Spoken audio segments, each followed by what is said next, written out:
Back in 2009, I received an email invite from Club Nintendo to come try out the new DSi at a local GameStop. So I was pleasantly surprised to receive a similar invite earlier in July to see the Wii U. I'm curious to know how they select their invitees. My only guess is really that they base it on how often Club Nintendo members register games. Since I have almost every single one registered, that's really the only thing I can think of. But anyway, after you register yourself and a guest, if you want to do that, online, you just wait for the follow-up email for details about where it's actually going to be. I didn't get it until about 2 days before the event. The event itself was actually on a Saturday, and I was starting to get a little bit worried, but it all worked out. The email came, so my friend and I went down to Chicago. When we got to the address, we weren't exactly sure where the door was, but luckily there was a woman outside wearing a Wii U shirt, and she was directing lost Nintendo fans that she could probably pick out of the crowd easily because of the Nintendo shirts we were all wearing. But she got us to the door, and once we got in, there was another woman that asked us for our name and photo ID so she could get us our ID badges and lanyard. If you registered on Facebook when you did the original online registration, they directed you to a little photo booth to take a picture to be published on your Facebook wall.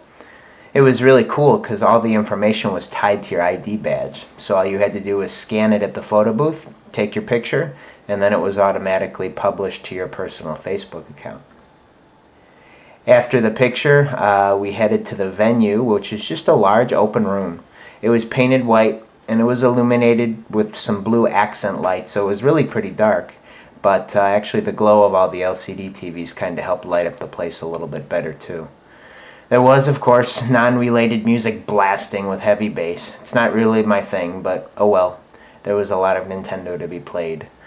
So if you take a glance throughout the room, there were various game kiosks, stations, and booths, and each one was demoing a specific new Wii U game.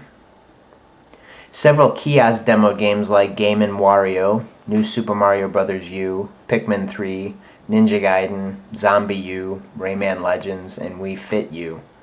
Each one had its own Wii U console secured behind a thick box of acrylic plastic. I noticed that while it was really similar to what the Wii looked like, the Wii U is quite a bit longer. I'm glad I freed up the space on my entertainment center by mounting the TV to the wall, so it's actually going to fit when I get it.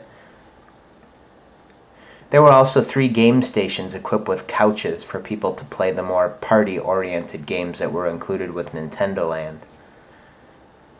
The game booths were just little rooms that were more limited and private for people who wanted to accept challenges for games like Batman, Arkham City Armored Edition, and Zombie U. At some point they announced that someone had beaten the demo version of Zombie U and that no one else at any of the other experience events had done it yet. I wasn't really interested in any competitions. My main objective was just to play New Super Mario Bros. U and take a look at the new controller. I got to play with my friend and some other people that were there, and everyone was really great at sharing the controllers and rotating who did what. When I had the Wii Remote, I had a blast flying around in that new squirrel suit and floating around with the new Yoshi balloons. When I finally got my hands on the Wii U gamepad, I was surprised to find out how light it really is. It's really comfortable to hold, and I didn't really have to use them, but the new face buttons are bigger and they feel very solid. I just wish that the ZR and ZL shoulder buttons were analog triggers like on the GameCube controller. As for using the touchpad to play New Super Mario Bros. U, believe it or not, placing platforms and taking out enemies by touching the screen actually requires a lot of focus and attention, especially if there's 4 other people playing with Wii remotes. It was a lot of fun though, and as I expected, this is the game I'm most looking forward to, and I really hope it's available at launch. I've heard somewhere that it's going to be in the launch window, so I don't know if that's actually at launch or a little bit after, but I do hope it's available right along with the system.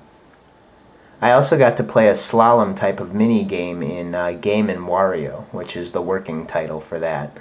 You use the motion controls of the Wii U gamepad in a vertical orientation, but you focus on its screen rather than the TV, and the motion controls were very responsive. I've always really liked the Wario games, and I can't wait to see what other types of games it has to offer.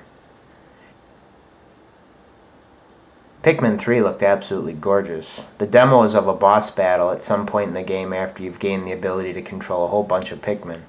It's funny to see how dated the graphics of the original Pikmin games look in comparison, even on the Wii re-releases. Wii Fit U looks a lot like the original except for the games. Instead of balancing and toning, these games really seem to get your heart going and your muscles sore. I saw someone trying out a toboggan game where you sit on the balance board and shift your weight from side to side as if you were actually in the sled. It looked like a pretty good ab workout.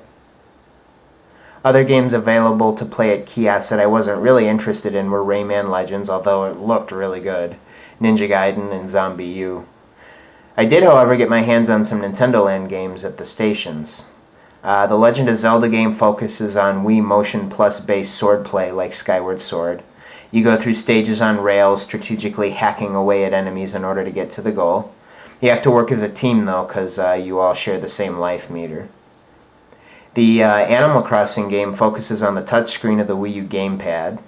Up to 4 players with Wii remotes try to collect fruit, and as you collect fruit you get slower, so it's easier for the other guy with the gamepad to catch you. And the guy with the gamepad going around chasing everybody else looks only at the Wii U gamepad screen and uses the information there to try to get everybody. The Donkey Kong game has you using the Wii U gamepad's motion controls and shoulder buttons to navigate your way through a super complex Donkey Kong stage by rolling, swinging, and falling. I wasn't really into any sort of competition or challenge at the game booth, but those who were could try their hand at games like Let's Dance, Zombie U, and Batman Arkham City Armored Edition. There was another photo booth with props where you could take funny pictures and upload them directly to Facebook. My friend and I got a couple of good shots. They also had a small snack booth with custom water bottles just for the Wii U Experience Chicago. By the end of the event, and each day had 3 available time slots that each lasted 2 hours, but at the end they started announcing that it was time to leave, but not before handing out some door prizes for answering trivia questions. I didn't win a prize because I was at the back and the guy didn't see me, but I did know the answer to every question. The ones that I can remember are what does Nintendo mean, and that's leave luck to heaven. What are 3 features of the new Wii U gamepad? And you could say touchscreen, 2 analog sticks, motion controls. What was Mario's original name? And that's Jumpman. And in what game was Mario called that? That would be Donkey Kong. So even if you didn't win a door prize, everyone got a Chocolate Mario mustache pop as we left. So all in all, it was a fantastic experience. I was honored to have been selected, whatever the reason was. The show was great because it was almost like a semi-private Nintendo-specific E3, and it was a blast.